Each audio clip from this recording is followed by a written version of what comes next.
Alright guys, Automated Garage back today with this 03 Excursion that has been on the channel for a whole lot of stuff in the past, including ball joints. We have a video on this truck doing the ball joints. We have a video of replacing the cam pigtail that goes to the cam sensor because we were losing sync on this truck. That's been a big video. And probably some other things. I can't think of all of them right now, but it's back because he was pulling his camper out of town and noticed he was getting a longer and a longer start every time he'd go to crank it up. And I said, well, it is a 03. It's got the problematic round high pressure oil pump. I said, that's kind of where my mind goes immediately. So he brought it here, dropped it off. I had to go run to the bank. I said, well, I'll go get it hot, run it to the bank, come back to the shop, turn it off, we'll see what it does. Long story short, I ended up sitting at the bank for 3 hours in the drive-thru. Luckily, it was close to closing time because I forgot and turned it off out of habit, just like always when I'm making a deposit at the bank, and it would not crank back up. So he's got his SCT X4 in here that's got the Blessed tunes on it. So he always runs it on Eco Beast, which is a really good tune to run around on all the time. And I pulled the tune off, returned it to stock so that I wouldn't have anything that's tampering with what the computer's doing with the IPR or anything. So IPR was not maxing out at 84%, it was maxing out at 50, and we were making 375 on high pressure oil. So I'm thinking it's IPR, so we're gonna throw a new Motorcraft IPR that I have on the shelf here. That's the easiest place to start, and if that's not it, we're gonna have to air test it anyways. So we'll throw the IPR in there, see if that fixes the problem, get it hot again. All right, so we got our Ficum off of here, and I don't know if I've ever taken the Ficum off of this truck or not, but it's got a bulletproof diesel one on it. But the first thing I noticed is look at the wiring harness right there for the IPR and the ICP sensor. Because like I said, this is an 03, so the ICP sensor's on the back. Looks like it's gotten pretty hot.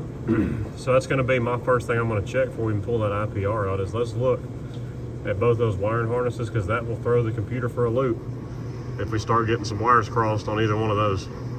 All right, so we did have some issues with our IPR wiring. Had some bare wires here, they were really melted together. So we soldered on a new pigtail for it. We're gonna heat shrink that and wrap it up with some good heat stuff. The ICP doesn't look fantastic either.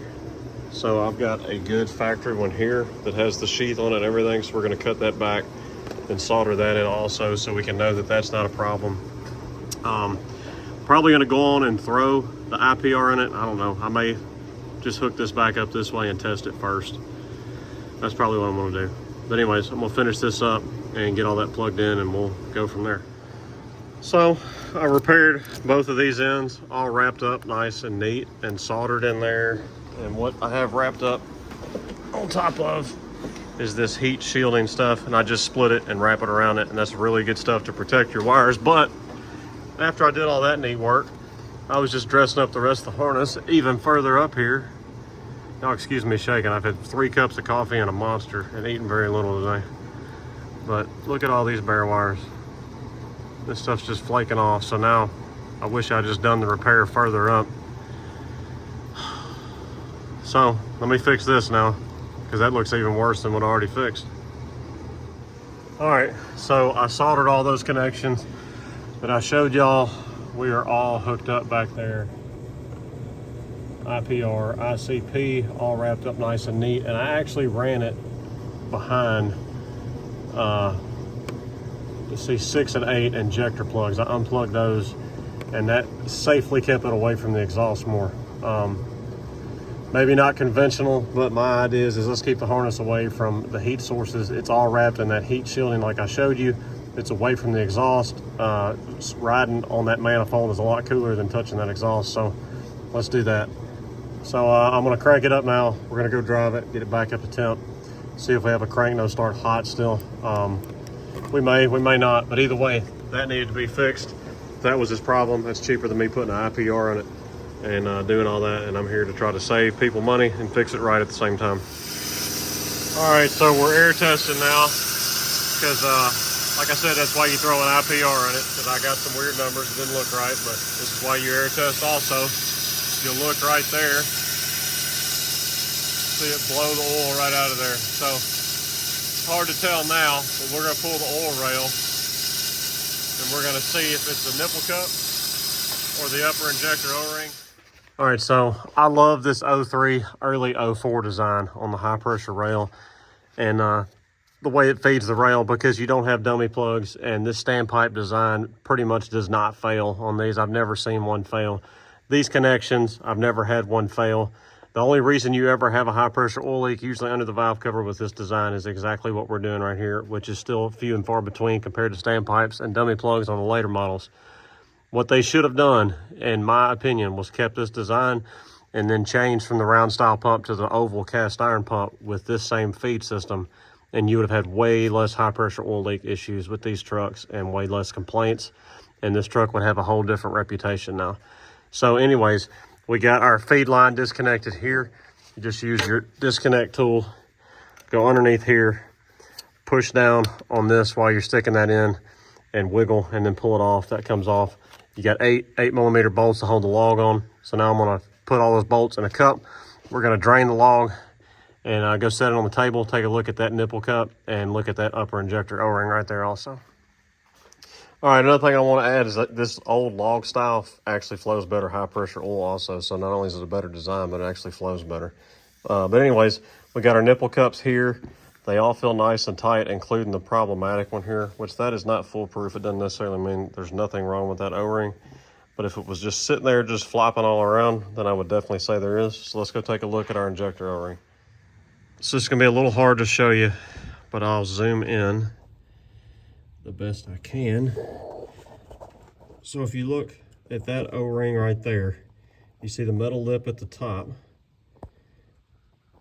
and then you see the rubber upper injector O-ring. That one's nice and smooth. So our problematic one there, and you can kind of see the holiday right there, if I can stay out of the light, below the ring there. And that's where we were getting a leak at. You can see how that one almost has an edge war on it. And like this one here, looks very nice and smooth, so it's sealing on the nipple cup really well. So you can do this in the truck, but it's way easier to just pull that injector out. So I'm gonna get that injector pulled, and we'll just reseal the whole thing, put all new O-rings on it, and check it out and put it back in, and we should have this leak fixed. All right, so you unplug your injector. This is another handy tool from Accurate Diesel. We're gonna release the injector clips that hold it into the head here. Push it out, just like that. Hopefully y'all got that, I'm sorry. So now we got our plug loose. All right, since this is an early style, we have a T40 hold down bolt. So we're taking that loose, and then we'll pull our injector out.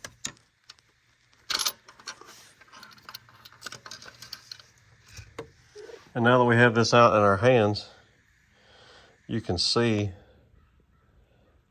how much worse it is than what we could see in the truck. So now, let's get that replaced. So there is our damaged old O-ring there. You can see how thin it is. And here's our brand new one, the upper injector O-ring. Now there's two ways you can do this. You can fight with this clip right here at the top, which is really fun to get out. It almost takes two people, or putting it in a special holder, which my special holder here is 1 1/8 inch socket with a paper towel stuck in it to keep from damaging the injector. And you can try to work that out, or you can carefully take the O-ring out like I just did. Make sure you don't drop any rubber pieces down in your injector there. And lube up this new one really good with some grease or oil, with your choice. And push it back down in here and make it seated. Don't use anything sharp that's gonna damage the O-ring while you do that. All right, so what I do is take the new O-ring, which I already have it in there, as you can see, and just fold it a little bit like that. And you're gonna stick it straight down while you take a pick and hold that upper washer, that retainer that's above it. So otherwise you'll just push it down. Get it started down in there. And then what I do is real carefully, I take a Phillips screwdriver, something that doesn't have a real sharp point on it, and just kind of get it started in the groove, and you can kind of work it around with that oil in there. And then once you start getting it close, you can take an old nipple cup and just push it in there, just like that. And that'll let you know that you're in there, and it should be seated all the way in then. And then you can pull it back out. Do this one-handed. And you can verify that everything looks normal with it, and no edges are nicked or anything like that. And now we're just gonna put our other O-rings on the injector. We'll be ready to go back in. The easiest way to get your old copper washer off is get you a razor blade and just get it started in the groove and then work it around there. And you'll be able to slide it right off then. The easiest way to put your copper washer back on is this is a 5/16 socket. Just set your washer on the top.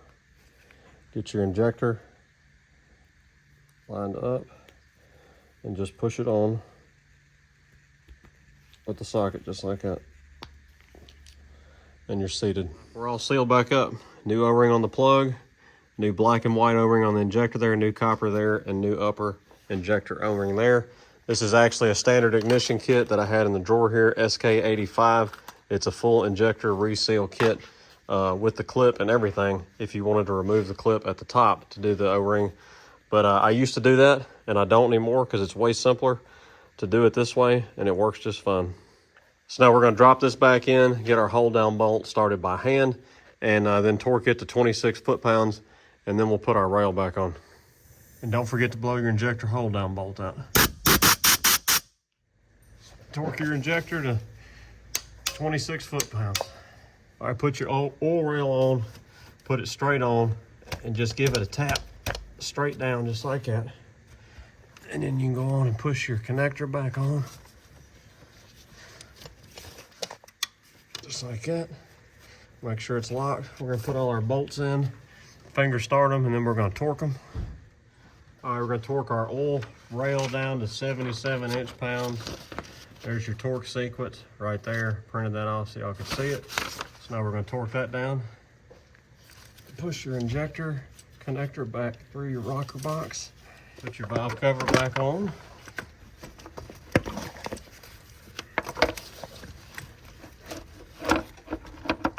All right, valve cover's on and torque down. So now I just gotta take my air tester out, put the IPR back in, throw the FICM on, along with the air intake and the degas bottle, and we'll be good to crank on her, get her primed back up, and make sure we got the problem fixed.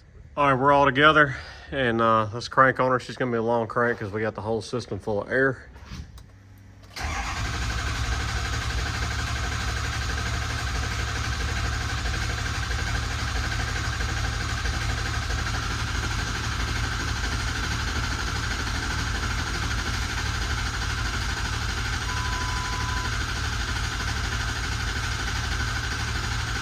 There she goes.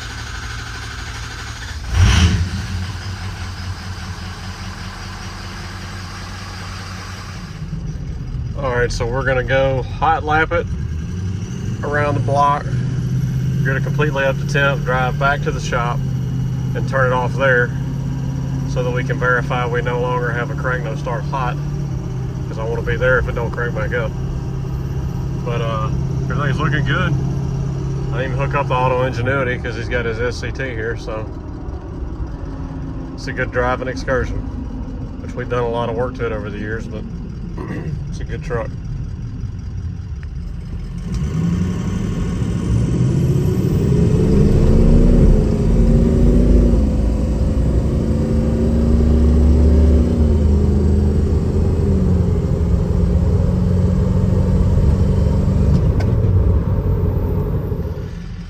All right, we're back.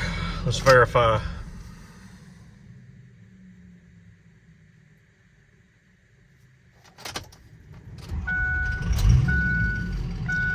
Got her fixed. All right, guys, hope you enjoyed the video on fixing that high pressure oil leak on this old 03 Excursion that I love so much. And if this Excursion ever decides to be sold, it's gonna be part of the Automatic Garage fleet because I love that truck and I've done a whole lot of work on it. But figuring this out on the 03 is a little bit different because you got that early style round pump that is known to be problematic, known to get weak, known to turn in the housing. So when you're working with the later style oval pump, that's usually one thing you can totally write off is that you have a pump problem.